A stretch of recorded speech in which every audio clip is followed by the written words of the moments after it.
deeper than an ice pick. On you rappers' necks and it's feeling like some vice grips. Yeah, that's light shit. Send my bro a kite quick. Ties of war, we ain't forget about you. Keep your light lit. Rappers can't see. Most of them scared to witness. Go on, close your eyes. There's one right here for the trenches. Bad bitches, natural hair or extensions. Hood niggas that'll poly grip like some dentures. Brothers on them fences. 23 and 1 out. Praying that commissary hit before it run out.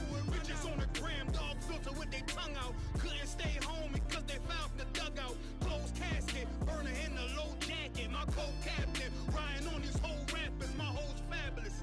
Now I don't mean that derogatory, but I'm a player and there's no my women riding for me. I avoided Maury. I got 2 jets. If I can't make it through for them, then I'm useless. Sit down that roof, Chris, with a couple bosses. After the war, just to count our losses. It's not many. You see a smile on my face, but I'm not friendly. Gun on my waist, sipping white Henny. I just hope this shit go right. Living in the dark, you don't know light. Gotta got my heart, grip my bow tie.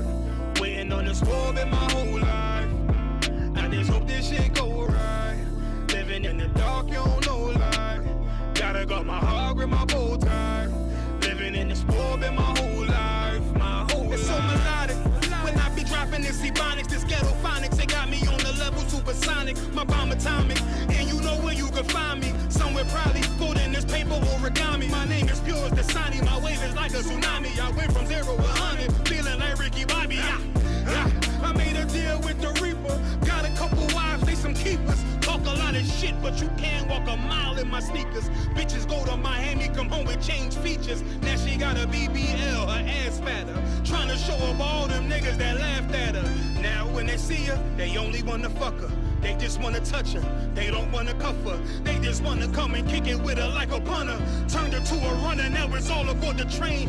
Fenty on the face, but it's not concealing the pain, it's a shame. So I'm in the hood like some rap snacks. I know niggas kill you and your mama for a scat pack. Dark tint, matte black, they do it for half that. Had you like 90s Missy in a fucking trash bag. I'm from Philly, we don't do bank accounts, just cash app. I spit a verse and I just watch the time slow. This that guy flow, this that shit that rappers die for. This that uncut Taha Wall straight from Pablo Escobar. I be at the bar like Moscato. They think it's effort, but no, this that block work. Make the countermeasures, take pleasures, making an op hurt. Light is in the sky, cause every verse is a concert. My mind work at speed y'all can't fathom. Listen to the words of a champion. The king, the streets need another anthem. I just hope this shit go right. Living in the dark, you don't know light. Gotta got my heart, grip my bow tie. Waiting on the storm in my whole life. I just hope this shit go right. Living in the dark, you don't know light.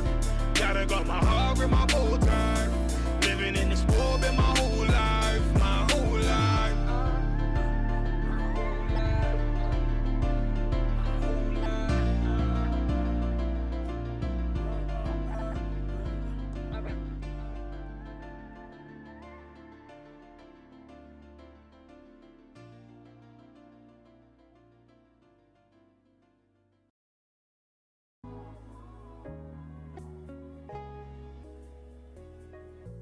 Promise that you sing about it forever. Promise that you sing about it forever.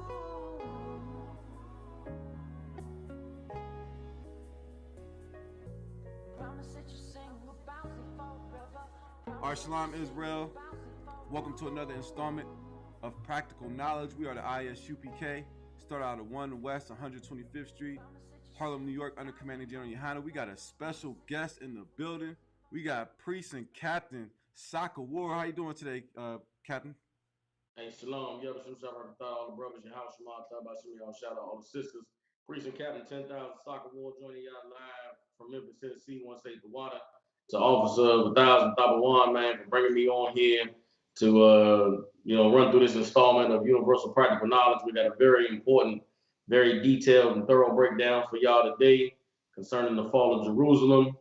Thabawan, you got it. Kind of one kind, because when you read the Bible, there's many instances where Israel has fallen to heathen authorities. And what we're going to do is go into the Bible, go into some prophecies Christ prophesied. We're going to talk about a lot of history, a lot of names, a lot of dates, and you name it, man. We got a lot of footage for you, a lot of scriptures for you. and we're going to talk about the siege of Jerusalem. You may have heard that before, but we're going to go in depth, give you an in-depth breakdown and its importance and relevance to us today as Israelites, coming back to our culture and nationality. So, Priest and Captain Soccer War, sir, the floor is yours, sir. So if I could, man, the fall of Jerusalem was a very significant historical event. It signaled the end of the Jewish state on a global scale, but also for us as Israelites, as the children of the Most High, it spelled the end of us having a homeland or a place to call home. You understand? The fall of Jerusalem meant the beginning of the dispersion of the diaspora of the children of Israel from their homeland to the four corners of the earth, eventually leading us to fulfilling the prophecies of Deuteronomy 28 and 68 when we began to come over into the Americas on slave ships. And so it's important to understand the dynamics of what was going on in the land of Israel leading up to this historical event. And if you go into the New Testament and you read about the testimony of our King Yahushua Mashiach, who the world calls Jesus Christ, and the climate that he was encountering, is very easy to understand what preceded the fall of Jerusalem. So what we're going to get an understanding of is the first Jewish revolt is what began a 4-year battle between the Roman Empire and the Israelites in Jerusalem, which preceded the siege.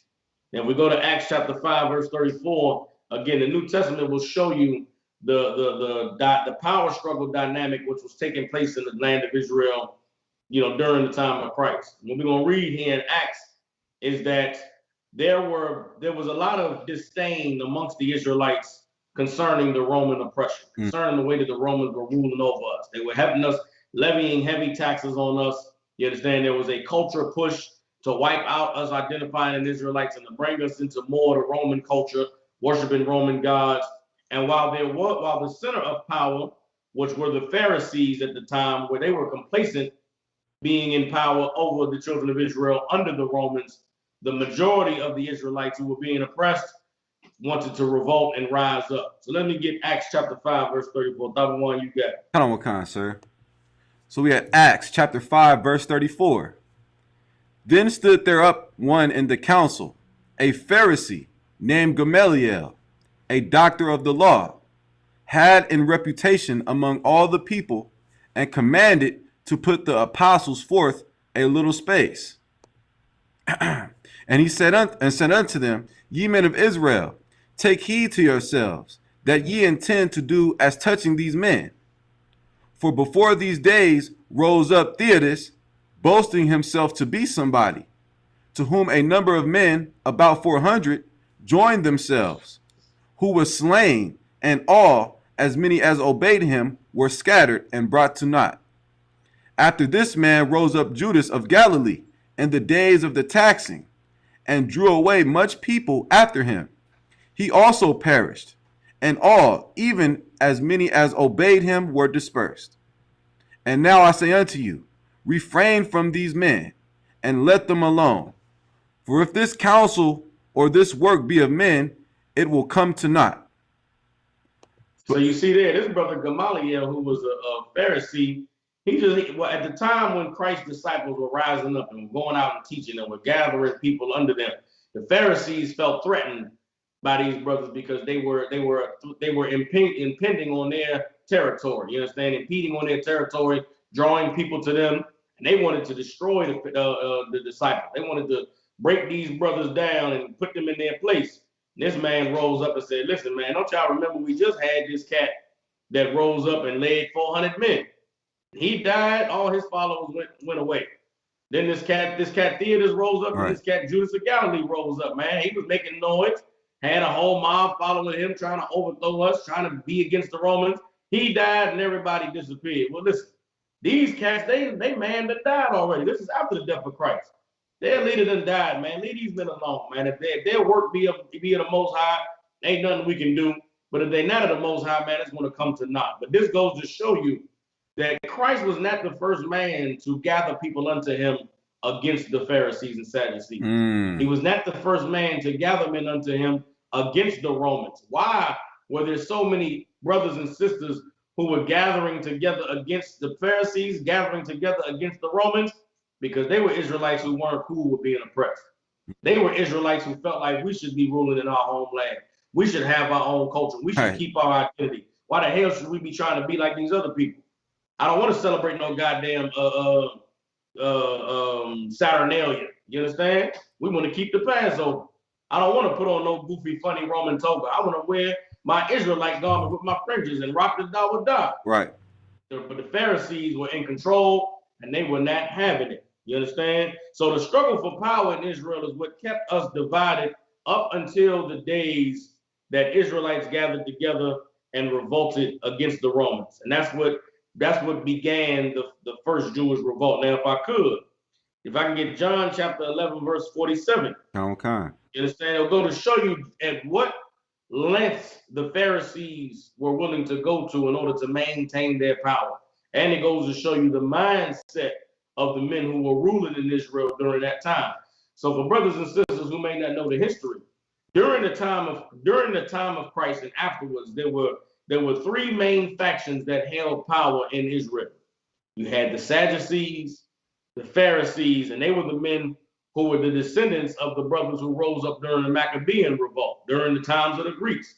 They had maintained power in Israel. They were the lawyers. They were the doctors. They were the men who executed the judgments of the Most High against the people. Right.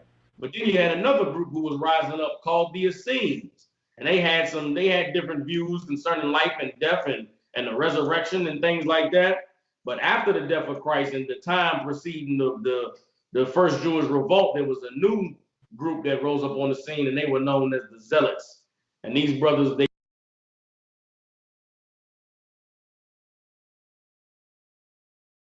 they played very prominently in the siege of Jerusalem, and we'll get into a little bit about them later. But let's get John chapter 11, verse 47. So we had John chapter 11, verse 47. Then gathered the chief priests and the Pharisees a council, and said, What do we? For this man doeth many miracles. If we let him thus alone, all men will believe on him. If I could, Thabawan Salaki, this is speaking about Christ. Right. This was a gathering of the Pharisees while Christ was teaching, while he was raising up the dead, while he was healing the sick, gathering masses in the streets to hear him speak. Right. They're saying, man, what the hell we gonna do about this cat, man? If we leave him alone, everybody gonna believe on him. Right. Well, what's wrong with everybody believing on him? What's wrong with everybody following this brother that's casting out demons and performing miracles and speaking the truth of the Most High? Mm-hmm. You got it? Verse 48. If we let him thus alone, all men will believe on him. And the Romans shall come and take away both our place and nation. And one of them, named Caiaphas, being the high priest that same year, said unto them, Ye know nothing at all, nor consider that it is expedient for us that one man should die for the people, and that the whole nation perish not. And this spake he not of himself, but being high priest that year, he prophesied that Yahushua should die for that nation. You understand? These bastards were willing to offer up our king so that they could keep their seat. Caiaphas said, hey, man, don't worry about this cat, man. I know he got these people following him, but they ain't going to be no revolution, nigga. Not on our watch. Right. You're going to get this man. The Romans is not going to take away our seat. They're not going to take away the seat of their power. The Pharisees were content ruling over Israel, but bowing down to the Romans. But the men like Christ and the men who followed him, they didn't want to bow down to the Romans, nor did they want to bow down to the wicked Pharisees. Right. And Caiaphas, being the high priest, he prophesied. He was evil bastard, but he had the spirit of the Lord, and that he prophesied that Christ would die. Right. Pharisees were wicked bastards, man. They were willing to do whatever it took to stay in the favor of the Romans, to stay in the pocket of the Romans. You understand? And when you have evil leaders, when you have weak leaders, when you have hypocrite leaders, the people can never rise out of oppression. Right. And that's what was taking place in the land of Israel during the days of Christ and even after he died. And so Israel remained divided until around the year 66 AD, when the Pharisees were overthrown as the power seat. When these other bands of Israelites and these other groups put aside their petty differences, they gathered together and removed the Pharisees and then went to war with the Romans. Right. So in 66 AD, the Romans entered onto the scene. Thabawan, you can go ahead and tell them who was on the side of the Romans leading the charge against the children of Israel. Against the children of Israel, you had a man by the name of Vespasian, who was a Roman general, right? And as the people see on the screen, they see a old bust of a man. They're known as busts, like the head of a statue of Vespasian. And if I could, sir, could we go into a little bit of who this man Vespasian is? Come on with it. All right, kind of what kind. No swear. Vespasian was the 9th emperor of Rome and succeeded in the restoring peace and stability after a period of civil war.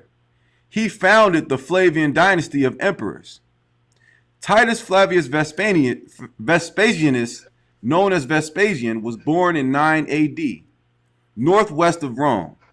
He had a successful military career, commanding the 2nd Legion in the invasion of Britain in 43 AD and conquering the southwest of England.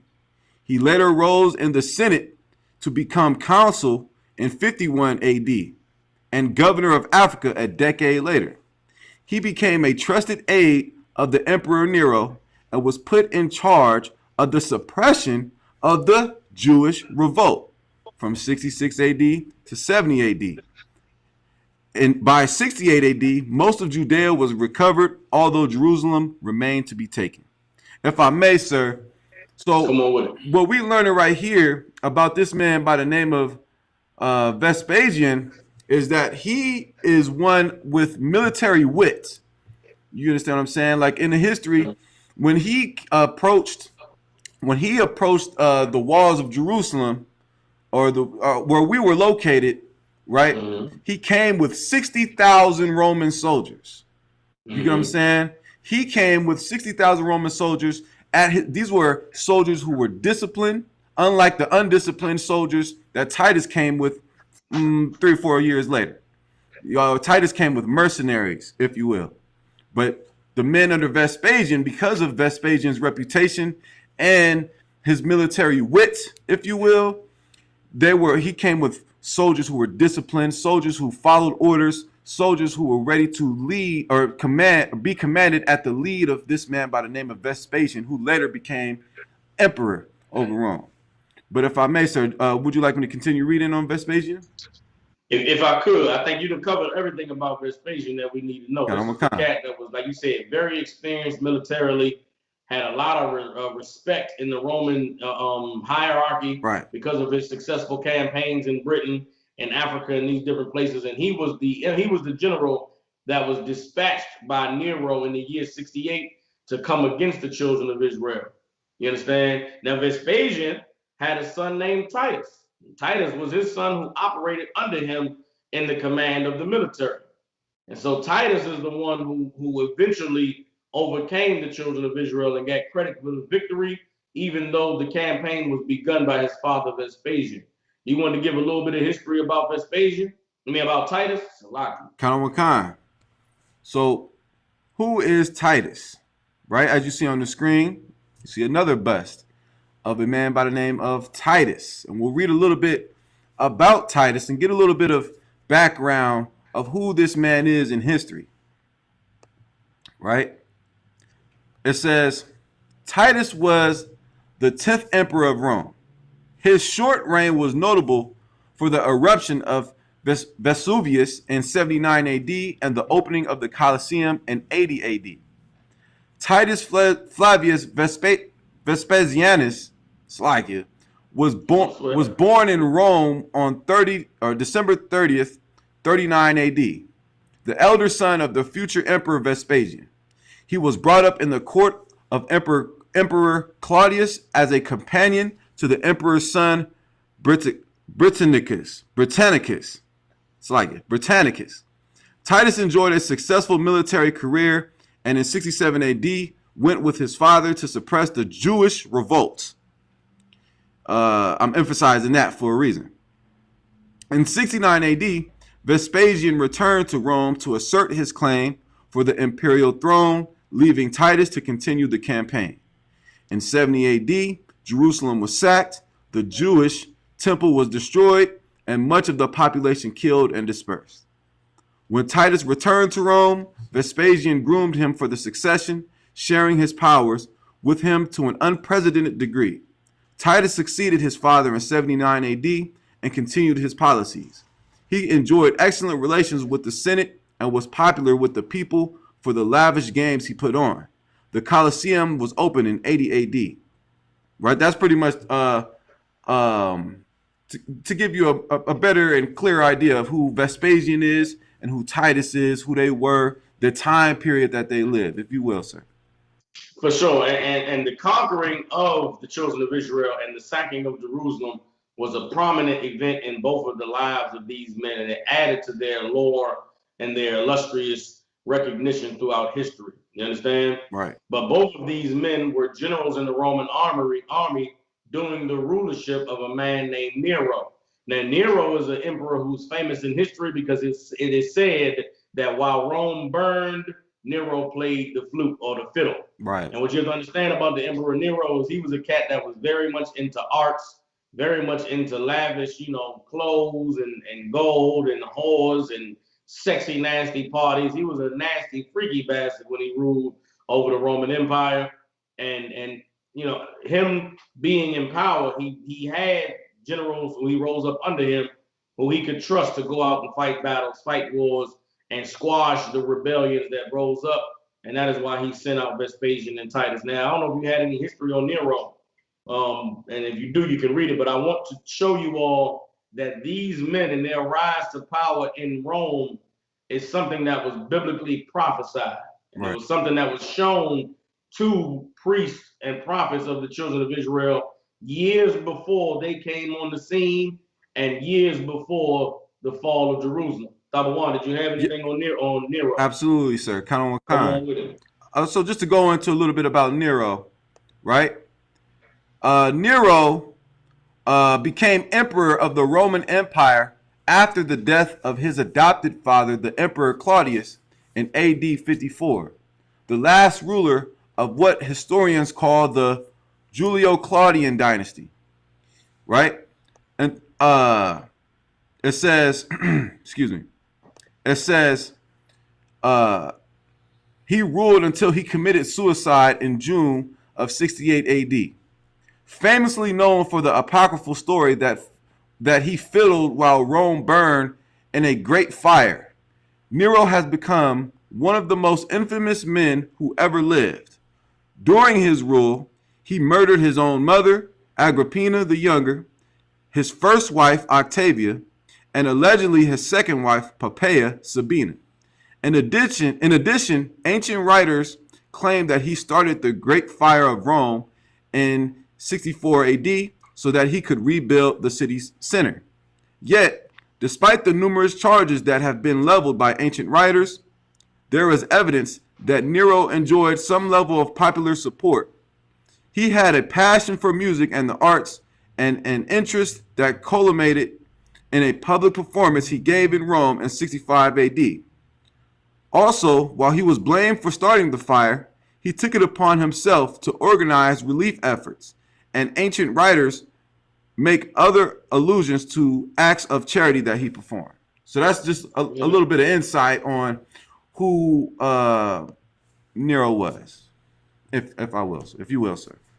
And as I stated, man, this period of time during the Roman dynasty, from what Thabawan alluded to as the Julian Claudian dynasty, until the rise of the what is the name of the Flavian dynasty Right. that was begun by Vespasian. Right. You understand? This was a prominent period in the history of the Roman Empire. We'll get into the specifics of it in a short while, but we're going to go into the Bible and show you that this period of time in Rome was prophesied in the Bible. The rise of the Roman Empire, the fall of Jerusalem.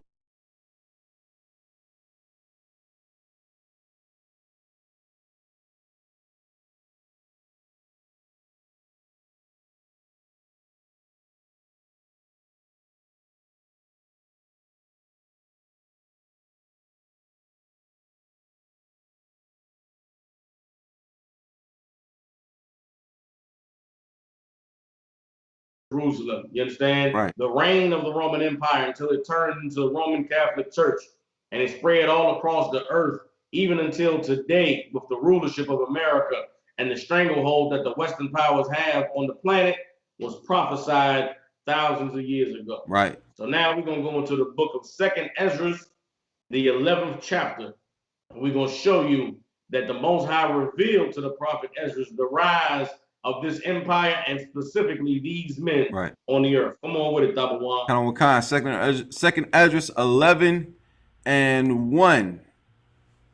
As you see on the screen, then saw I a dream, and behold, there came up from the sea an eagle, which had 12 feathered wings and 3 heads. And I saw, and behold, she spread her wings over all the earth, and all the winds of the air blew on her, and were gathered together. If I could, Thabawan, real quick, Count on. you can stop right there. Give me in the book of Deuteronomy, the 28th chapter, where the Lord prophesied that he would send a nation against us as swift as the eagle flies. Count on Wakan. You understand? Right here, Ezra is being shown a vision, a dream.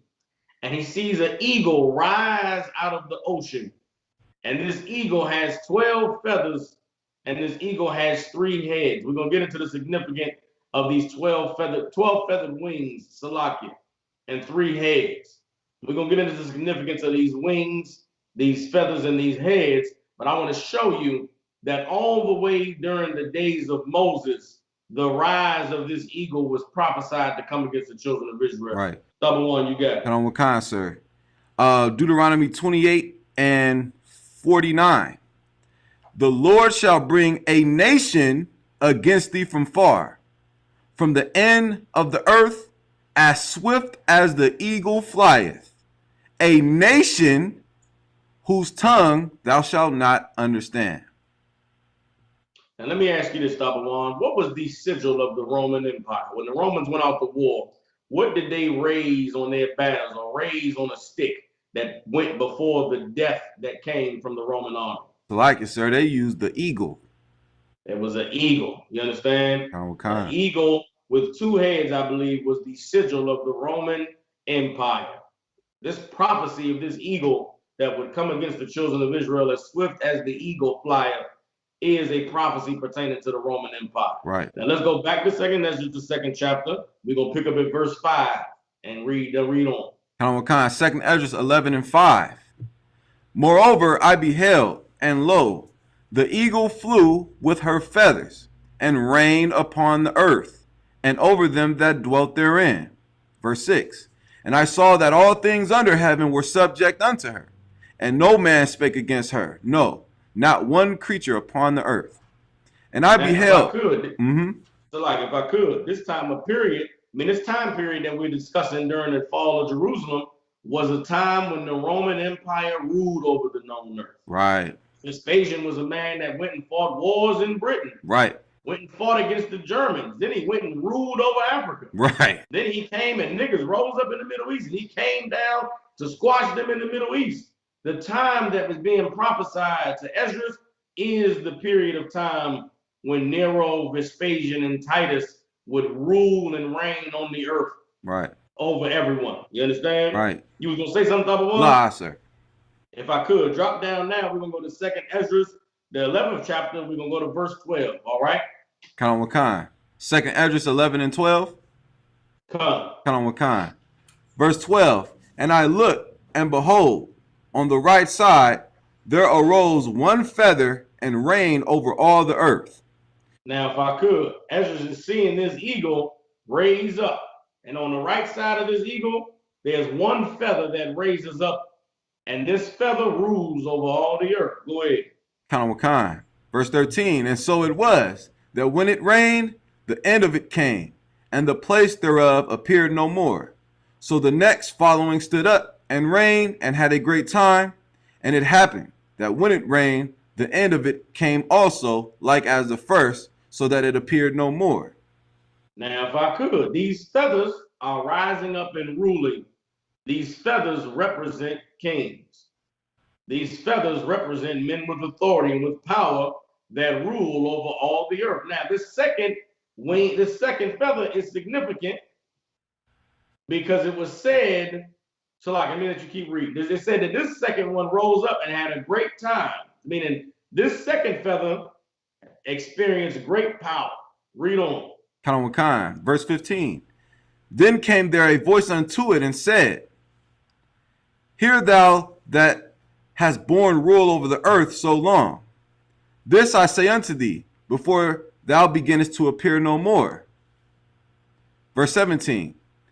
There shall none after thee attain unto thy time, neither unto the half thereof.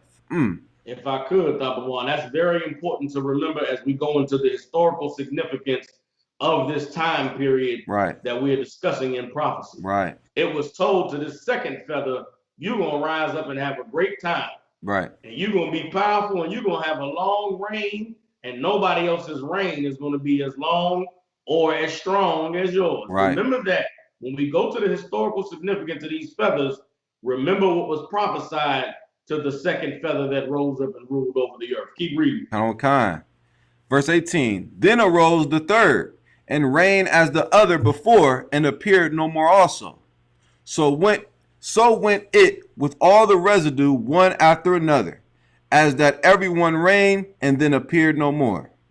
Then I beheld, and lo, in process of time, the feathers that followed stood up upon the right side, that they might rule also, and some of them ruled, but within a while they appeared no more. For some of them were set up, but ruled not.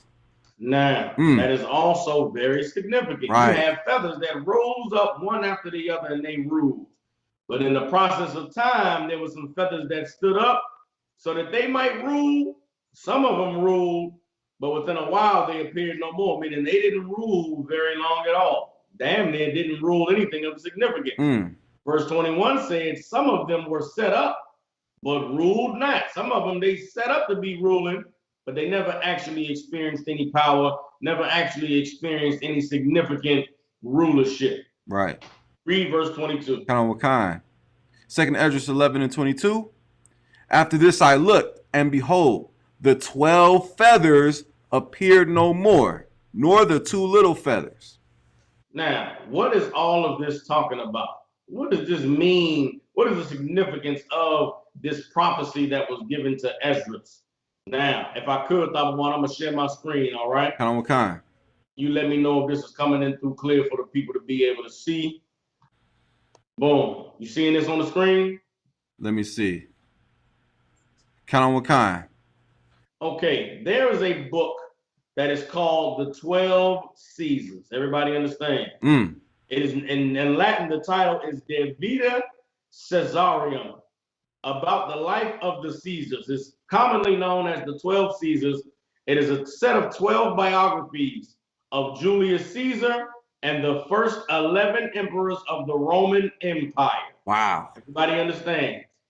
From the Julius Caesar rising to power began the Julian Claudio dynasty. Then there was a period of time with some influx, and then rose the Flavian dynasty, which started with Vespasian but ended with his son Diocletian. Everybody understand? Now I'm gonna try to enlarge this on the screen for everybody to be able to see the list of these names. Everybody understands? Right here. Here's the contents of the 12 Caesars. It gives you the list of the 12 Caesars. Julius Caesar reigned first. Then after him rose up Augustus. Now, what did the Bible say about that second feather? It said that second feather would experience a great rule, and that none of the other feathers would experience power and reign such as it. Everybody understands, right? Right. We're going to read a little bit about the history of Augustus Caesar. It says, before he died, Julius Caesar had designated his great nephew, Gaius Octavius, who would be named Augustus by the Roman Senate after becoming emperor, as his adopted son and heir. Everybody understands? I'm going to cut down a little bit. It said it was after his victory in 31 BC that Octavian became master of the Roman world and imperator or emperor. His declaration of the end of the civil wars that had started under Julius Caesar marked the historic beginning of the Roman Empire and the Pax Romana. Everybody understands? Since Octavian was at this point given the title Augustus the Venerable, by the Roman Senate. Everybody understands? Right. I'm gonna read on down a little bit more. All right. It says Suetonius described certain omens and dreams that predicted the birth of Augustus. One dream described in a book suggested that his mother Actia was a virgin impregnated by a Roman god. In 63 BC, during the consulship of Cicero, several Roman senators dreamt that a king would be born and would rescue the republic. 63 BC was also the year Augustus was born. One other omen described by Suetonius suggested that Julius Caesar decided to make Augustus his heir after seeing an omen while serving as the Roman governor of Hispania Ulterior. The Bible prophesied that this one would have greatness that far exceeded the others. Also, Caesar Augustus ruled, I want to say he ruled 27 years as emperor, and that rulership far outlasted any of the others who were to follow him. Everybody understands? Right. So you had Julius Caesar, you had Augustus, who was more prominent and ruled longer than any of the others as prophesied in the book of Esdras. Then you had Tiberius, the third, who was the third emperor, Caligula, who was the fourth, a very disgusting bastard in history. Right. Claudius, who was the fifth. After the death of Claudius, it put an end to the Julian-Claudian dynasty. Then it began a new period of emperors, which started with Nero. Then Nero passed away in 68 AD and began what was known in history as the year of the four emperors. Right.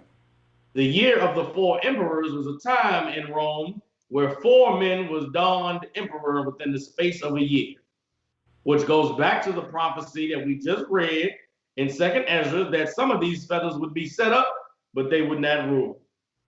Some of these feathers would rise and rule for a little bit.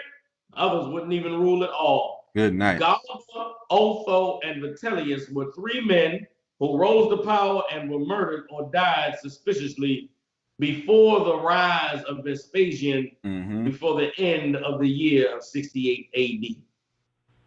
Vespasian, because of his military prowess, because of his success in battle, because of the rapport that he had leading men to battle, nobody would settle for Galba ruling. Nobody settled for Otho, and they looked at Vitellius and said, "Hell no, we want Vespasian." Right. So Vespasian, in the midst of the campaign to take over the land of Israel and to put those Jews back in their place, left the battlefield, returned to Rome, where he was donned emperor after the death of Vitellius, and his rise began the Flavian dynasty, which was succeeded by his son Titus and his grandson Domitian, which ended the reign of the 12 Caesars, and as we read in the book of 2nd Esdras, put an end to these 12 feathers ruling on the earth.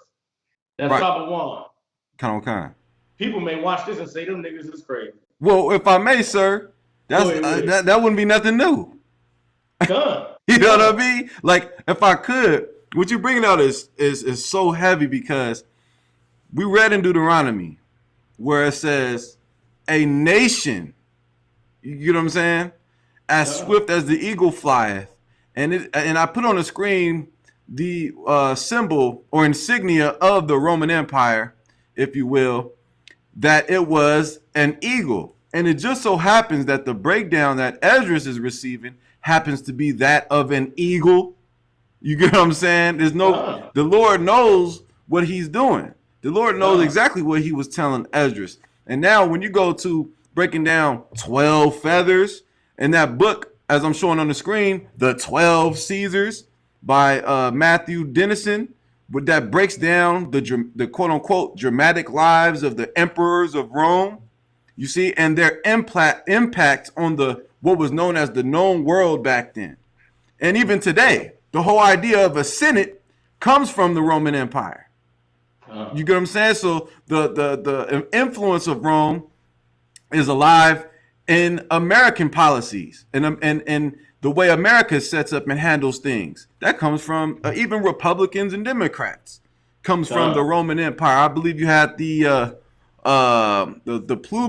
plebeians and I forget the other name of it. I put it on there, but you get that from the Roman Empire. You get what I'm saying? So with the information you bringing out as far as the 12 feathers, and then the second who came into power will reign longer than the others, that's all you're showing that that's all biblical prophecy, and it's showing that if this is true, what Ezra wrote down hundreds of years before the reign of Vespasian, that shows that this Bible was true. Come, for sure. And like you said, they've been trying to say for years that we ain't know what the hell we was talking about, Thabawan. Right. They might watch this and say these niggas is crazy. Them feathers ain't got nothing to do with no kings, ain't got nothing to do with no Romans. If I could, Thabawan, let's go to 2nd Ezra, man, the 12th chapter, verse 10. Just in case they think we twisting scriptures and we misinterpreting something, let's see what the Most High told Ezra these feathers represent. I like it, sir. I don't think they're ready for this one. They're going to have to take it. They're going to have to get their medicine today. Right. And if I could, that was the plebeians and patricians. That's where you get the idea of Democrats and Republicans. That comes from the Roman Empire. For sure. 2nd Ezra 12 and 10. And he said unto me, this is the interpretation of the vision. The eagle whom thou sawest come up from the sea is the kingdom which was seen in the vision of thy brother Daniel. Now, if I could, I know you done a breakdown on the vision of Daniel, right, Thabawan? You done gone and shown everybody that these beasts in this vision were different empires that would rise up on the earth. And the angel is telling Ezra, Daniel was shown the vision of these beasts. Well, this eagle is the last one that rose up. And we know through the history, that last beast, that last empire that rose up that Daniel saw was the Roman Empire. Right. Keep on. Verse 12. But it was not expounded unto him. Therefore now I declare it unto thee. If I could, there were some things that were revealed to Daniel, but they're not everything. What wasn't revealed to Daniel, I'm about to drop on you now, Ezra. That's what the angel tells him. Right. But it was not expounded unto him. Therefore now I declare it unto thee. Behold, the days will come that there shall rise up a kingdom upon earth, and it shall be feared above all the kingdoms that were before it. And the same shall 12 kings reign, one after another, whereof the second shall begin to reign, and shall have more time than any of the 12. And this do the 12 wings signify which thou sawest. Now, during the time when Ezra walked the earth, this was something that was, unbelievable. This was something that was unseen. Right. Here we are, over 2,500 years later, and we can look back on history and show that God was showing Ezra the future. That's amazing. That God was predicting, knew what was going to happen, knew so much about it that it was able to be told to Ezra in detail that the second king would reign longer than any others. Right. And what is the most powerful empire that has ever risen on the earth that was feared above all? The Roman Empire. Right. And what period was there ever when there were 12 kings that reigned in Rome? The period of the 12 Caesars. And in that period of the 12 Caesars, the second one ruled the longest. There was also a period in there where a couple of them supposed to rise up but didn't rule. And we just gave you the year of the 4 emperors. And it concluded with the rise of Vespasian and the Flavian dynasty. Good night. If I may, sir. Come on with it. And that's so heavy because the angel said, if I could go back to 2nd Ezra 12 and 10, right? Where it says, it says, and he said unto me, this is the interpretation of the vision. The eagle whom thou sawest come from the sea is the kingdom which was seen in the vision of thy brother Daniel. Because as you know, Daniel was given many visions and revelations, if you will, of future empires. You know what I mean? And the fact that it says in 2nd Ezra 12 and verse, verse 13, that this particular kingdom that will come upon the earth, it shall be feared above all the kingdoms that were before it. Even the Persian Empire at its height of power was feared, but it was never at the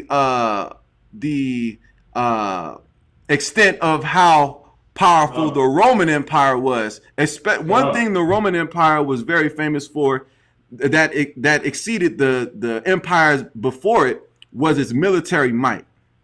You get what I'm saying? Like the Persian Empire didn't have the military might and wit and strategies, warfare strategies, and things of that nature, like the Roman Empire. Hell, they didn't even have it like the Greeks, which is why the Greeks, led by Alexander the Great, so-called great among them, I call him the Greek.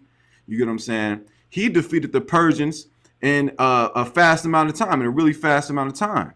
You get what I'm saying? So the Roman Empire, when they came into power, right, it's just another Edomite superpower. You see, they took over what was known as the known world. And if I may, one last thing, sir, this should help people understand the time period Christ came into, which really stands out to me, because now I understand what Christ had to deal with growing up, what his parents had to deal with growing up, what he had to see in the streets of Jerusalem. He had to see Roman influence in the streets of Galilee and Nazareth. He had to see Roman soldiers patrol the cities. You get what I'm saying? He had to. That's why he made references such as, "He that followeth me must carry his cross," because in the first century, of crucifixions and people carrying crosses was something of the norm. You understand what I'm saying? So I just think that what you're bringing out is super heavy, sir. Like, if I could, Thabawan, it's so heavy that you tied it to the life of Christ, because it should help us living today know that Christ knows what it's like to be a black man in New York City. Good night. With the NYPD. Right. Christ knows what it's like to be from the gutter, from the hood, and seeing brothers go to jail, seeing the police patrolling the block, right, having family members that disappear in the prison system and never make their way out. It was no different during the days of Christ, living under the Roman oppression, than it is for us today living in America under the same nation's oppression. Right. The times have changed, the names have changed, the locations are different, but the people ruling today are the descendants of the Romans that ruled over us during the time of Christ, and we're reading about the prophecy of them today. Let me ask you this, Thabawan.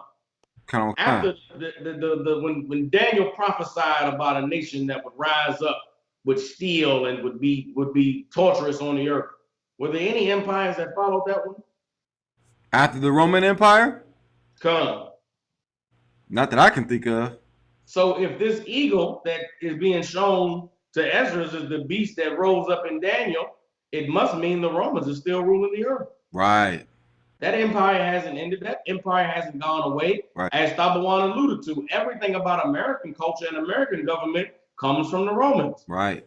The American religion of Christianity comes from the Roman Empire, and their amalgamation of all their different religions rolled into one that they tried to mask and fit into this biblical record. But we're showing you here, uncut, raw, unadulterated, that the men of God who were given prophecies of the 12 tribes of Israel were the men who the Lord was dealing with. Right. Damn right. And that is not what's happening in your church. That is not what's happening, you understand, in your revivals that you have in the day in that Christian church. These men of God spoke about the rise and the fall of empires, and the Lord gave them warnings of wicked rulers and oppressors rising up above them.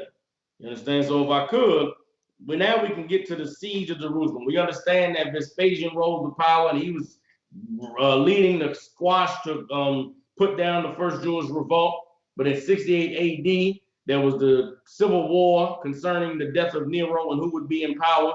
Vespasian left the battlefield as the siege of Jerusalem began. So Vespasian, for 2.5 years, was going through the land and was taking back all of the territory that the Israelites had fought to recover from the Romans.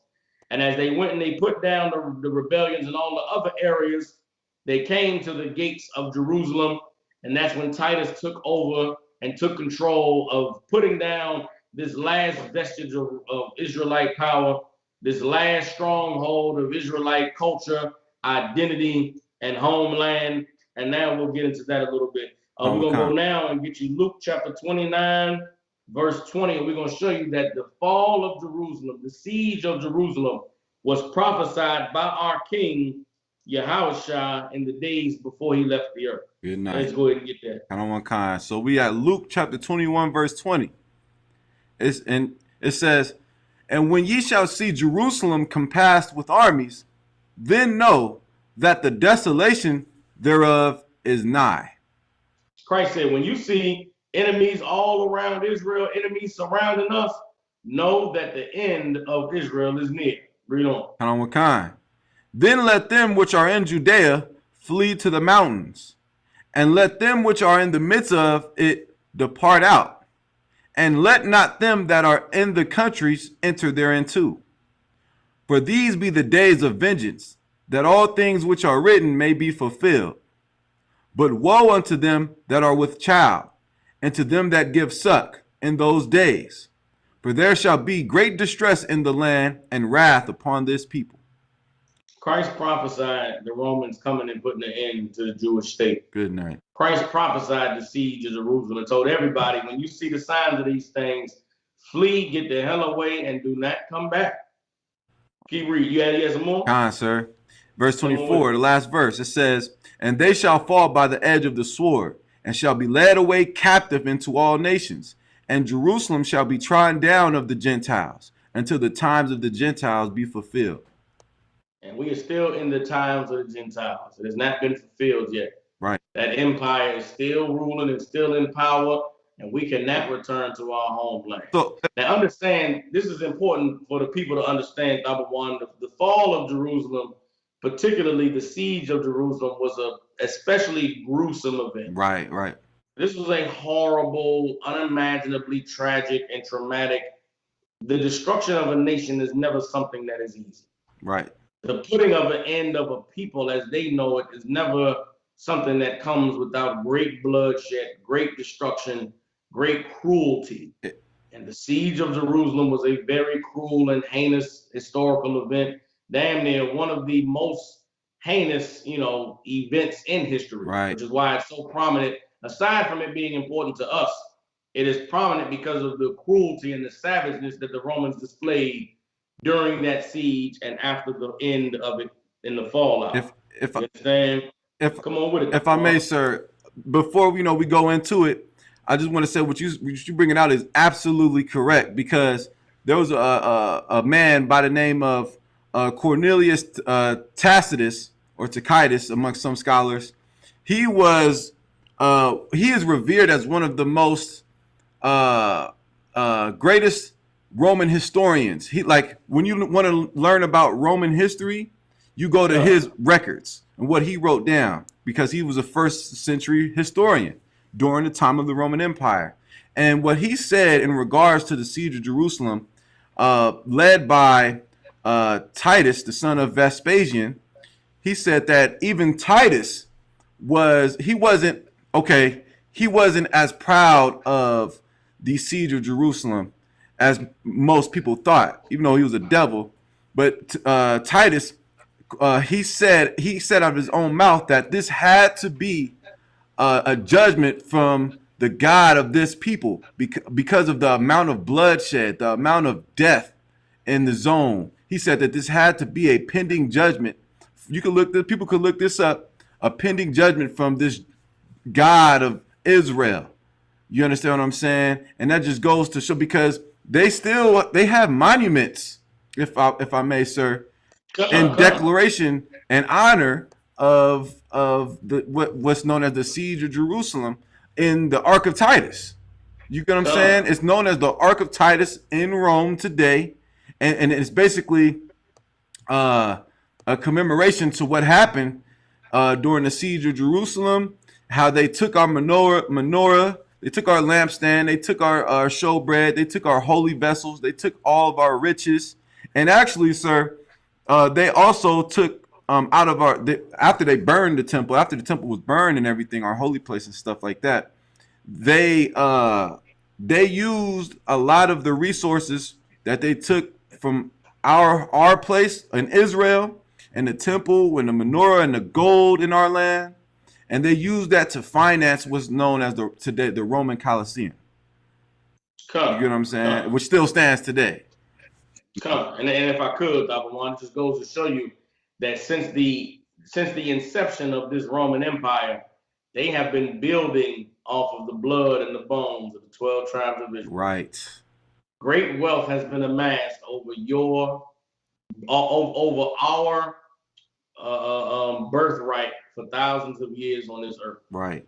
And we should be understanding this history so that we can see the necessity and the importance of serving the Most High, of diligently returning to our culture, returning to our identity, returning to our righteousness, so that we can, by the grace and mercy of the Most High and our King Yahushua, reclaim our seat on this earth that has been taken from us for so many years. Okay.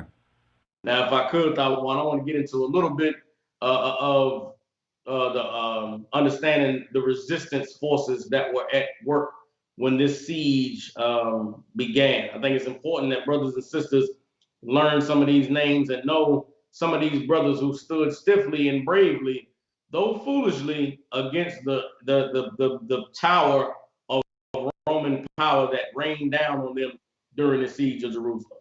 Kind of kind, sir. All right, we ready to go? Yes, sir. Here we go. All right. So this is a. Salaki, go ahead. I was gonna play the video. Oh, okay. Kind, sir. Let me know when you got me ready. All right. I got you ready, sir. All right.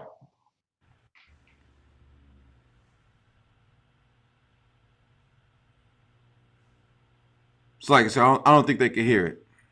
Salakia, my bad. They might not be able to hear. Give me 1 second, y'all. I'm gonna get that right for you. Kind, sir. The water. Go ahead. Boom. Hold up. All right, here we go. Now the audio is there, and we should be good to go. All right. All right. Bunkered within this massive, fortified city was a garrison of approximately 20,000 Jewish troops. However, these were not professional forces. Rather, they were a motley assortment of militiamen, refugees, and zealots. This composition is a reflection of the thoroughly fractured nature of the Jewish resistance. Since the outbreak of the revolt, an effective, centralized government had failed to take form, and the resistance suffered from a chronic failure to synergize its various factions. Jerusalem had been divided along party lines and was tearing itself apart in bloody political infighting right up until the arrival of Roman forces. The principal leaders were Simon Giores, who laid claim to the upper city, and John of Gischala, who was based out of the Temple Mount. Simon led the larger of the two forces, which included 10,000 men under 50 officers and 6,000 allied Idumeans under 8 commanders. These troops garrisoned the first wall from the Kidron all the way to the Palace of the Kings. On the other side of the city, John had an armed following of around 6,000 men under 20 officers and was joined by Eleazar with his 2,400 zealots. These forces held the Temple Mount, along with the surrounding neighborhoods, including the Ophel and the Tyropaean Valley. Now, if I could, Simon Giores, John of Gischala, and a brother named Eleazar, with his zealots, comprised the primary fighting force that held down the fort during the siege of Jerusalem. Thabawan, did you have anything on these brothers or to bring out on this part? Kind, sir, I do. Come on with it. Kind, sir. So I got some information right here from the Britannica, right? Britannica.com. Under Titus's siege of Jerusalem. It's the second paragraph. It says, his father's strategy to allow Jews in Jerusalem to destroy themselves had been successful. Besides the zealots of Eleazar, son of Simon, and the private army of John Gischala, a new leader had come to power, Simon Bar Giora. He was supported by men from Idumea, the southern part of Judea, that the Romans had reconquered only recently. And it says John and Simon had different agendas. The first strove only for political freedom and minted silver coins with the legend, Freedom of Zion. Simon, on the other hand, stood at the head of a messianic movement. His copper coins have the legend, quote, Redemption of Zion. You see? And that's just a little bit of information on them and their motives behind what they were doing, if I could. And again, as the video alluded to, and as with every period of the history of our nation, man, brothers could not come together. Right. Wouldn't that accept that there was a man that the Lord had chosen to rule? Wouldn't that acknowledge that we got to put aside our beefing, man, and for the sake of the nation, somebody got to be in charge. Everybody understand? If I may, sir. Go ahead with it. What we got to understand as a people is that, or even me, sometimes I got to remind myself and imagine black people. You get what I'm saying? Like these are black people. These are black zealots, black people defending Jerusalem. These are Jews, the real Jews, not those people in the land of Israel today. When you watch History Channel specials about, the siege of Jerusalem and all of that, they show white people. These are black people. These people of color. You get what I'm saying? So I just want to, remind the audience. If I could, Thabawan, that's definitely important. And it's the reason why we're doing this breakdown. What kind? It's to make these things real to brothers and sisters. We're talking about us, man. Right. This was us 2,000 years ago. Bunch of niggas and gangsters and holding down our part of the city and holding down our set. And who these niggas? We ain't rallying under that nigga. I don't know them niggas on that side of town. That was Jerusalem. Right. And they talk about infighting and political beef, and they talk about neighborhood beef. Right. Niggas I'm from the west side. Nigga, I'm west side of Jerusalem. Nigga, we from down bottom. Nigga, we from up top. Right. We from Midtown. Nigga, we from uptown. That was Jerusalem 2,000 years ago. Right. And then here came the Romans to put an end to all of that nigga shit. I'm from Galilee. Slovakia for my language. But that's what was going on, man. You gotta and like Thabawan said, put this in your mind that we are talking about us. Right. Jerusalem was the Bronx, New York City. Right. Philadelphia. Right. You understand? Los Angeles, South Central, Compton. You understand? It's south side of Houston, Texas. You understand? Little Haiti in Florida, or the other side of the bridge in Miami. What them cats in Miami call that? That 305. Yeah. Like, this is us we talking about 2,000 years ago, and the white man breathing down our throat. White man taking all the power, got all the wealth. We fighting for crumbs, fighting for, a little morsel of something, but we can't even come together on how we're going to get that morsel. So like it, sir. So you telling me that we've been oppressed by this man, the Edomite nation, before 1619 in Jamestown, Virginia? It goes deeper than the cargo slave ships and the transatlantic slave trade. That's what you're telling me. Okay. I'm telling you, Thabawan, that the last days have been going for 2,000 years. Good night. And we are in the end of the last days, and it is high time that we awake out of sleep and come back to the Most High. And hopefully, this history lesson will help brothers and sisters understand just how dire of a situation that we are in as people. That's heavy, sir. This history lesson will make understanding the future that much more clear. Did you have more on that clip, sir? Or? If I could, I'm going back to it right now. All right, sir. Traditional Jewish fighters were lightly armed and armored. They fought at range with slings, bows, and javelins, before closing in with spears, swords, and clubs. While agile and determined, they often stood no chance in a straight-up engagement against Roman forces, especially heavy cavalry. However, the Jews in Jerusalem were much better prepared than was typical. They had been amassing equipment from Jewish workshops, Herodian armories, arms dealers, deserters, and defeated enemies. A substantial amount of gear had been gathered from the defeated Romans at Beth Horon, including an array of artillery pieces. In addition, the confused mess of siege warfare would negate many of the advantages a Roman force would enjoy in a field battle. Lastly, it must be said that the morale of the defenders was strengthened by the inevitable survival instincts that took hold when a city resolved to fight or die. While considering the armies is important, we would do well to remember that sieges are battles of attrition. As such, it is necessary to ask about the food and water supplies. Fresh water, at least, was not of immediate concern, owing to the presence of numerous cisterns around the city, as well as several massive pools which trapped rainwater. Food, on the other hand, was in short supply. During the infighting that preceded the siege, many of the grain stores had been raided or destroyed by opposing parties. In addition, The already huge population of Jerusalem had swelled to dangerous levels in recent weeks with the arrival of pilgrims celebrating Passover. The non-combatant populace far outnumbered the armed defenders and imposed severe limitations on the length supplies could last.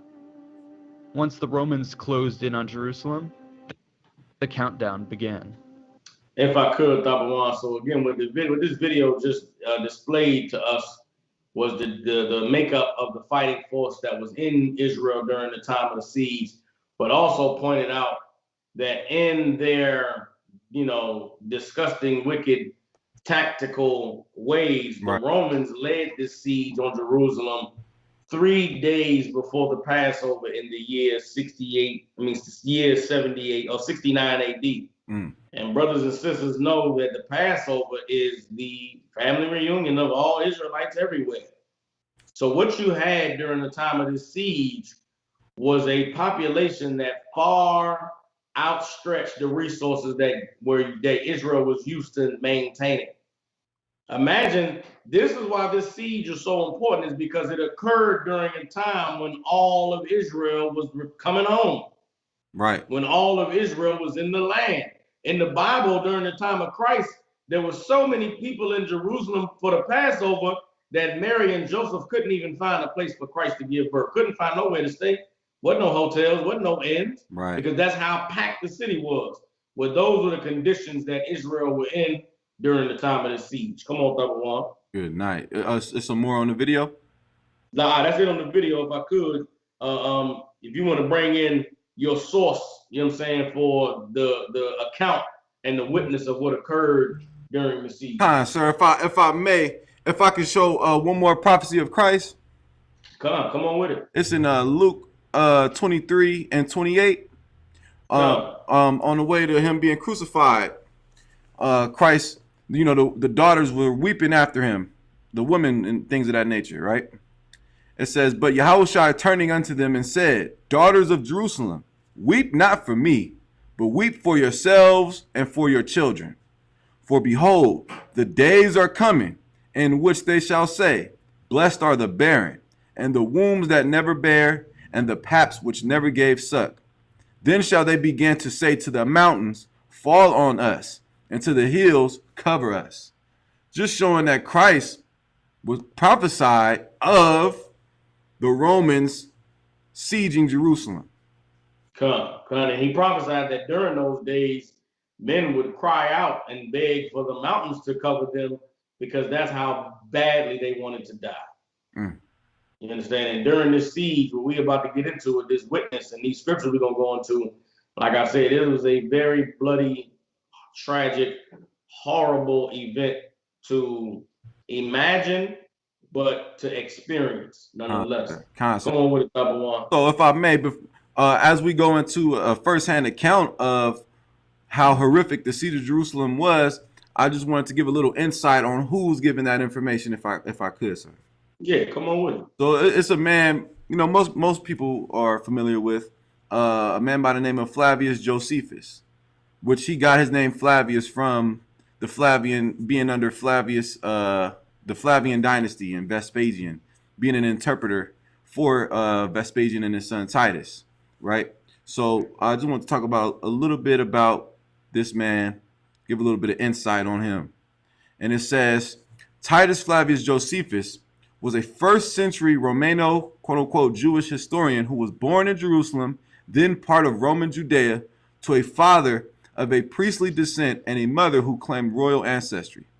He initially fought against the Romans during the First Jewish-Roman War as head of Jewish forces in Galilee until surrendering in 67 BC, or it's like AD, to Roman forces led by Vespasian after the 6-week siege of Jotapata. Josephus claimed the Jewish messianic prophecies that initiated the First Jewish-Roman War made reference to Vespasian becoming emperor of Rome. In response, Vespasian decided to keep Josephus as a slave and presumably interpreter. After Vespasian became emperor in the year 69 AD, he granted Josephus his freedom, at which time Josephus assumed the emperor's family name of Flavius. Right? It says, Flavius Josephus fully defected to the Roman side and was granted Roman citizenship. So at one point, if I may, sir, he's fought against he's fighting against the Romans. Then, he tucked his tail and became, he fully defected to the Roman side and was granted Roman citizenship. And if I could, Thabawan, that just goes to, that's always been, not only in our nation, but in many nations, you know what I mean? But Flavius Josephus was a cat that tried to stand up and be strong. When the Romans came down, he said, listen, man, I'm done. He put down his weapons, said, hey, man, hey, I can speak Greek, and I can speak Hebrew. Right. And they said, all right, nigga, come on, we'll make you a Roman citizen. You understand? You go ahead and be an interpreter.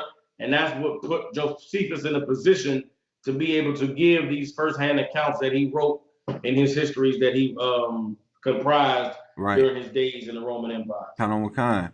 It says, he became an advisor and friend of Vespasian's son, Titus, serving as his translator when Titus led the siege of Jerusalem in the year 70.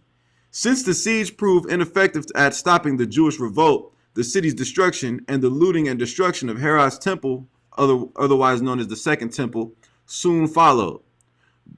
Josephus recorded Jewish history, quote unquote, with special emphasis on the 1st century and the First Jewish-Roman War, including the Siege of Masada. His most important works were the Jewish War and the Antiquities of the Jews. The Jewish Wars recounts the Jewish revolt against Roman occupation.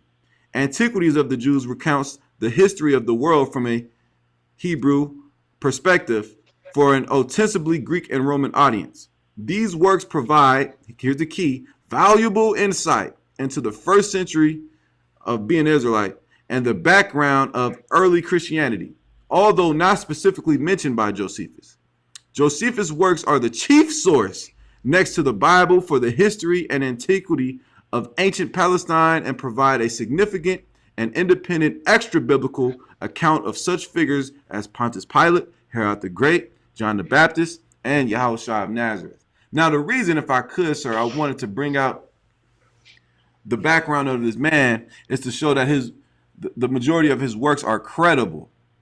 You get what I'm saying? Because he's not someone who is finding sources and putting them together. He's the main source. Like, he was there in the 1st century. He was part of the first Jewish, or what's known as the Jewish revolts, led in the 1st century in the year 60. You understand? Which go ahead, sir. And then, if I could, Josephus is largely credible when it comes to his eyewitness accounts. Right. But you have to understand that this was a brother who fought for Jerusalem, but then defected to the Roman side. So he cannot be relied upon in terms of his ideologies, right, and his views concerning religion and the Most High and how the children of Israel dealt with the Most High. Right. So you can largely rely on Josephus for what he saw, but when it comes to what he thought or what he felt or what was really going on with Israel and the Most High, don't believe nothing that nigga talking about. Absolutely.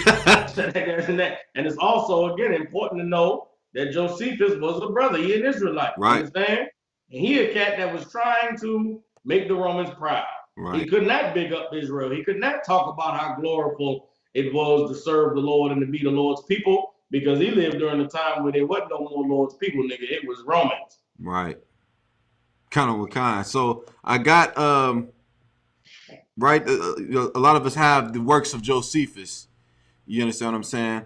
But in there, this is his account, one of his many accounts of how the Romans.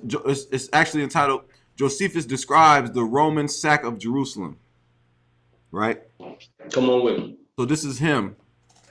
It says, so the Romans, being now become masters of the wars, they both placed their ensigns upon the towers and made joyful acclamations for the victory they had gained, as having found the end of this war much lighter than its beginning. But when they had gotten upon the last was without any bloodshed, they could hardly believe what they found to be true. But seeing nobody to oppose them, they stood in doubt what such an unusual solitude could mean. But when they went in, but when they went in numbers into the lanes of the city with their swords drawn, they slew those whom they overtook without mercy, and set fire to the houses whither the Jews were fled, and burnt every soul in them, and laid waste a great many of the rest. And when they were come to the houses to plunder them, they they found in them entire families of dead men, and the upper rooms full of dead corpses, that is, of such as died by the famine. They then stood in a horror at this sight, and went out, that is, without touching anything. But although they had this commiseration for such as were destroyed in that manner, yet had they not the same for those that were still alive, but they ran every one through whom they met with, and obstructed the very lanes with their dead bodies, and made the whole city run down with blood, to such a degree, indeed, that the fire of many of the houses was quenched with these men's blood. And truly so it happened, that though the slayers left off at the evening, yet did the fire greatly prevail in the night. And as all was burning, came the 8th day of the month Gorpius upon Jerusalem, a city that had been liable to so many miseries during the siege, that had it always enjoyed as much happiness from its first foundation, it would certainly have been the envy of the world, nor did it on any other account so much deserve these sore misfortunes, as by producing such a generation of men as were the occasion of its overthrow. Everybody understands. So, Josephus describes starvation, describes death. He describes that when the Romans entered into the last parts of the city where there had been no fighting, there was no one left to fight. Mm. And they opened up the rooms and went to some of the houses, and they found dead bodies.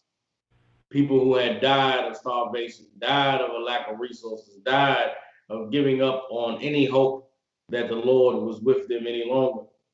If we could, Thabawan, give me Jeremiah chapter 19 and verse 7. Count on kind. Jeremiah chapter 19, verse 7. And I will make void the counsel of Judah and Jerusalem in this place, and I will cause them to fall by the sword before their enemies, and by the hands of them that seek their lives. And their carcasses will I give to be meat for the fowls of the heaven, and for the beasts of the earth.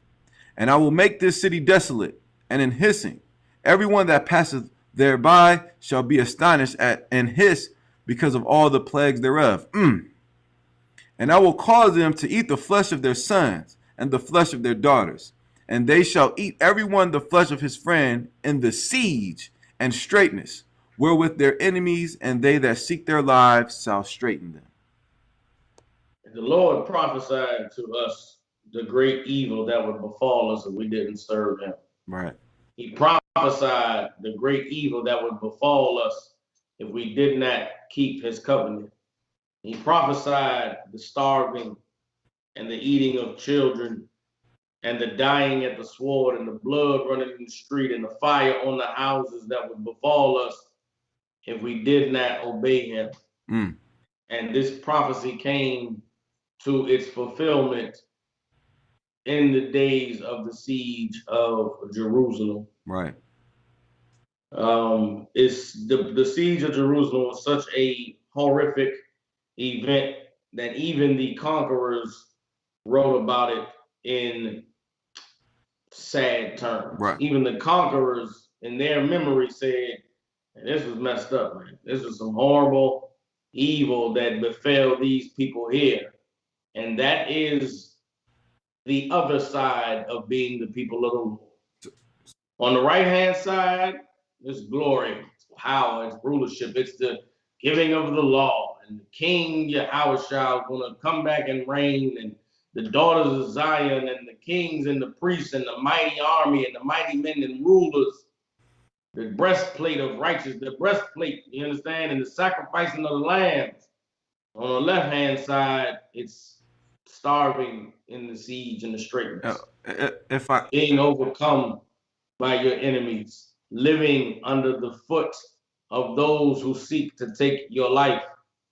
And it is this which is the lesson that we should all learn from the day when the earth no longer acknowledged a land for Israel. Come on, Thabawan. If I may, sir, what you just said really brought something to my attention. Being that Christ, right, Yahushua, and the Hebrew, of course, our King, prophesied and said that that this man gonna come down on y'all. Don't weep for me, weep for yourselves. You get what I'm saying? And it brings into account how important Yahushua is to us, because at one, not even 30, 40 years prior to the siege of Jerusalem, a lot of brothers and sisters were screaming, let his blood be upon us and our children and our children's children. Does that play any role into what happened, sir? For sure. I mean, it was all part of the Lord's vengeance for the evil of our people. You understand? You have to understand that the death of Christ and the betrayal of him was one in a long list of prophets and righteous men that the Lord had risen up. Right. But through Christ, the Most High prophesied that this man would be the last man that would die for us, and the payment and the vengeance was going to be great. And though the death of many priests, many prophets preceded that of our King Yahushua, it was upon his death that the Lord said, no longer can I stand with this people. Right. No longer can I protect them. No longer can I maintain them as a nation. I'm away with them. Right. And that is what the Roman Empire, the culmination of those sentiments by the Most High, was fulfilled with the rise of the Roman Empire and the conquering of our land. And it has remained that we are in that condition even until today, because we have yet to return back to the Most High. Right. We have yet to honor him and the promises he made to our forefathers, to obey him and to keep his laws, statutes, and commandments, and to represent his righteousness on the earth, so that he could reestablish us as a nation with a home, with power, with rulership, with authority. And it is up to us to wake up and come back to the Most High so that we can receive of those blessings. But until then, all we have to look forward to is the continual reign of these plagues under this oppressor that began with the destruction of our homeland in 70 AD. Good night, sir. That was excellently put. I have one more thing, if I could, for the people, sir. Come on with it. It's the excerpt from the world famous Babylon to Timbuktu. Everybody's have.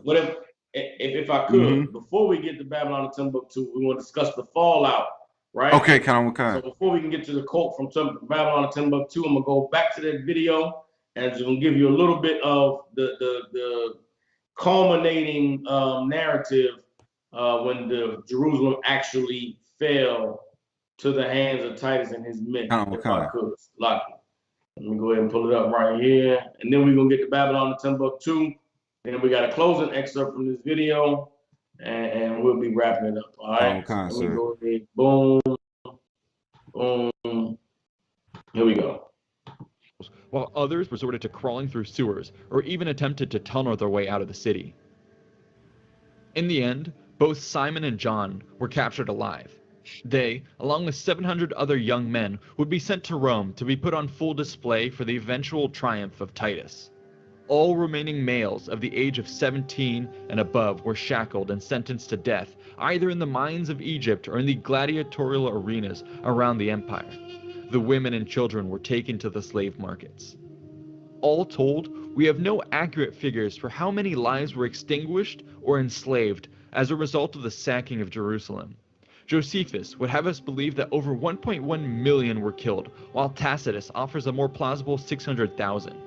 These numbers both seem wildly inflated, but may be an indication of the carnage that took place when Titus resolved on destroying a highly populated city filled with refugees and pilgrims. So, if I could, Thabawan, if we can get that quote from Babylon and Timbuktu, which goes into the fallout of the siege of Jerusalem. Come on with it. Count on one kind, sir. This is the excerpt from Babylon and Timbuktu by Rudolph R. Windsor, right? It says, in the year 65 BC, the Roman armies under General Pompey captured Jerusalem. In 70 AD, General Vespasian and his son Titus put an end to the quote Jewish state, quote unquote Jewish state, with great slaughter. During the period of the military governors of Palestine, many outrages and atrocities were committed against the residue of the people. During the period from Pompey to Julius, it had been estimated that over 1 million Jews fled into Africa, fleeing from Roman persecution and slavery. The slave markets were full of black Jewish slaves. And then it gives... If I could, that just goes to show you that the rise of the empire of the Romans spelled the end of the homeland and the ruling of the Israelites on the earth. Right. That eagle rose up and it moved swift and it conquered us and conquered the rest of the earth. And it is that eagle who we are continuing to fight against today. Right. Like the diaspora or the continual fleeing and oppressing of our people began with the fall of Jerusalem. Right. We have been sheep that are lost and spread onto every mountain and every hill and every valley since the days that our homeland was taken from us by the hands of the Romans.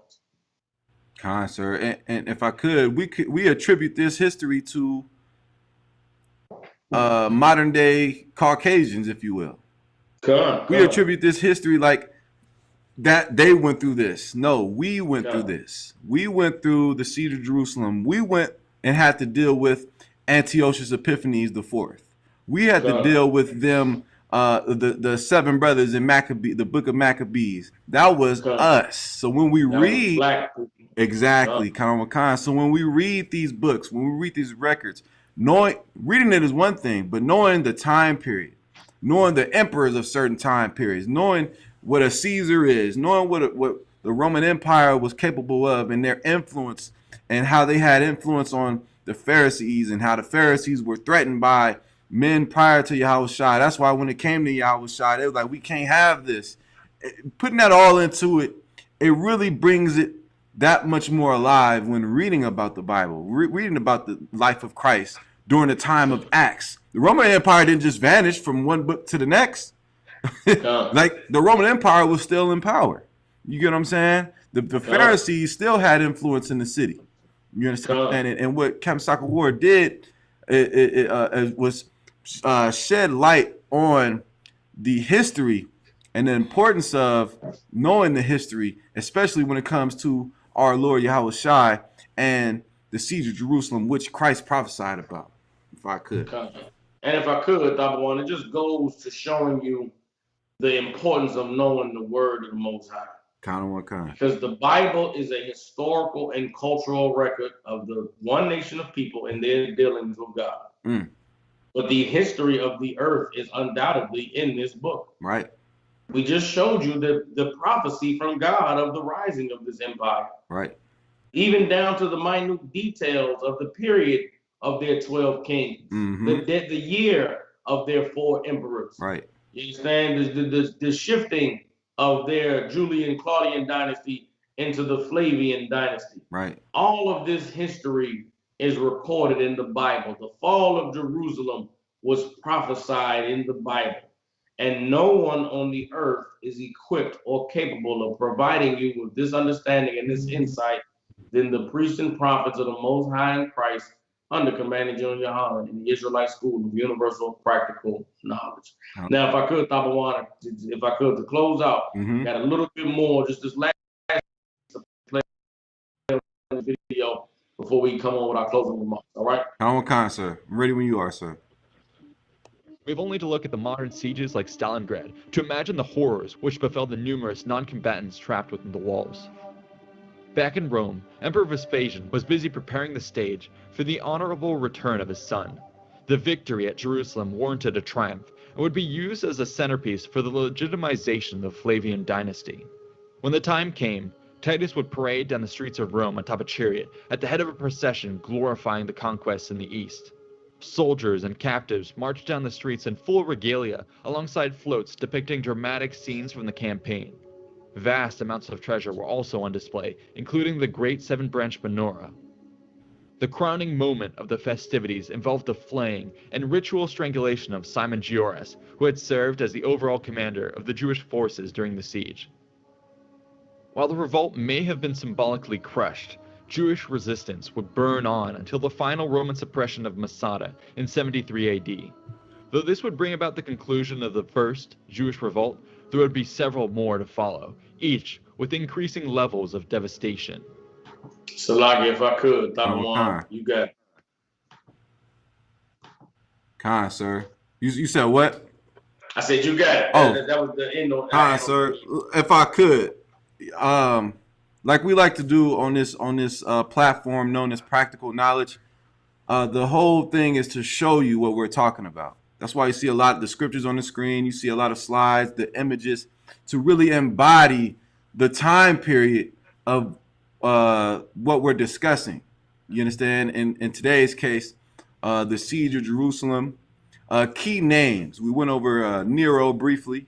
We went over Titus, who he was, Vespasian, the Julio-Claudian dynasty, the Flavian dynasty, the Second Esdras prophecy, Second Esdras, the 11th chapter, and the interpretation thereof, and the 12th chapter, and how it references the 12 emperors, and like Captain Sakawara said, in minute detail of who this is, and what it should do is inspire you as a Black, Hispanic, or Native Indian coming to the truth. It should inspire you to dig into that history, because the Bible says, if I could, sir, in Revelation 12, the earth helped the woman.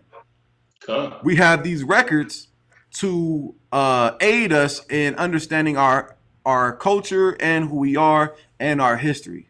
We learned today, without a shadow of a doubt, they wasn't just lynching us and hanging us in the South of America. They was doing that in Rome. They was doing that in Greece. You understand what I'm saying? They was doing that under the Seleucid dynasty, the Ptolemaic dynasty, if you will. They've been doing this. They've been slaughtering us. It was way before Christopher Columbus. You get what I'm saying? This man has a perfect hatred for us, and that's why the Bible says to never trust thine enemies. But point being, sir, if I could, I just want to thank you for coming onto the platform and shedding the light on what's known in history as the Siege of Jerusalem. And I know the people are going to be looking forward to having you on here again. Most High Christ, man, I appreciate you for having me on. And like you said, it's very important for brothers and sisters to understand just how connected our present is to our past and how that relates to our future. Right. Now is the time for us to make a change, to make a difference. We can put an end to the siege of Jerusalem because it didn't end in 70 AD. Right. We are people who are robbed and spoiled. You understand? Hidden in prison houses. We are people who are oppressed and subjugated and overrun because of we do not know who we are, where we come from, and what our purpose is on the earth. So it is our hope that with this history, that with breaking down the just how intricately tied to our lives the Most High is, that we would turn to his word, seek his face, and call on him to heal us and our land so that we can raise up the honorable, righteous nation that he called us to be. The water to officer of 1,000, Thabawan, you know what I'm saying, to Captain Gadar, raised up an excellent brother, to all of you for tuning in. I am Priest and Captain 10,000 Soccer War out of ISUPK, Memphis. Shalom. Shalom, Israel. We catch you on the next one, man. Shalom.